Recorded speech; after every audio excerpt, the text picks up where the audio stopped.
Hello साथीहरू, welcome to my channel. आज चाहिँ म हजुरहरूलाई नेपाली मोमो चटनी जो चाहिँ मेरो छोरोलाई असाध्यै मनपर्छ त्यो बनाउन कसरी बनाउने भनेर देखाउन गइरहेको छु। त्यसको लागि चाहिँ मैले लसुन लिएँ, अनि 2-3टा प्याज, 4वटा टमाटर, अनि सुकेको खुर्सानी, हरियो धनियाँ, हरियो खुर्सानी मैले ठिक्क पारिसकेँ। अनि मैले चाहिँ अगाडि नै कराई तताउन ग्यास चालु गरेर गरम गर्न राखिसकेको थिएँ, जसमा मैले तोरीको तेल, लसुन अनि प्याजलाई हल्का हल्का 2 मिनट जति पकाएँ। त्यसपछि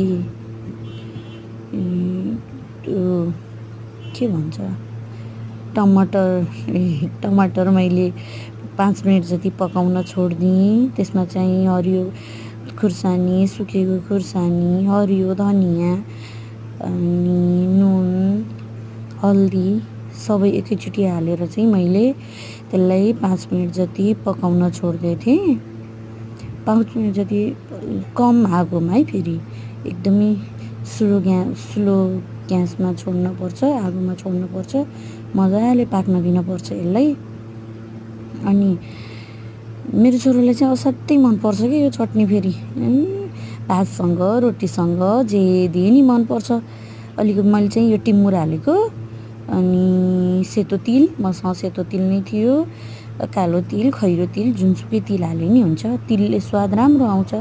हजुरहरूसँग चाहिँ बदाम मुम्फली हाले नि हुन्छ, त्यसले पनि स्वाद मिठो दिन्छ।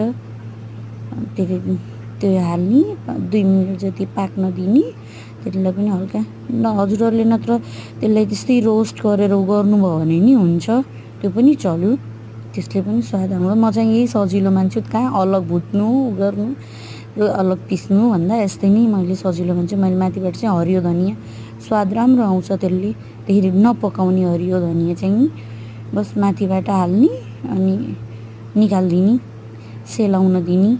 मैले चाहिँ त्यति बेलासम्म रोटी पकाएर भ्याएँ, यसलाई चाहिँ सेलाउन दिएको उता साइडमा राखेर अब त्यो चिसो हुन्छ। त्यसपछि ब्लेन्डर निकाल्छु, मैले हल्का चलाउँछु, हेर्छु, त्यसपछि ब्लेन्डरमा हालेँ अनि मजाले पिस्ने। हजुरहरूले आफ्नो स्वाद अनुसार पछि नुन थप्ने, पानी थप्ने। अब मोमोको लागि बनाउन लाग्नु चाहिँ पानी बढी हाल्ने, होइन भने थ्याङ्क यू।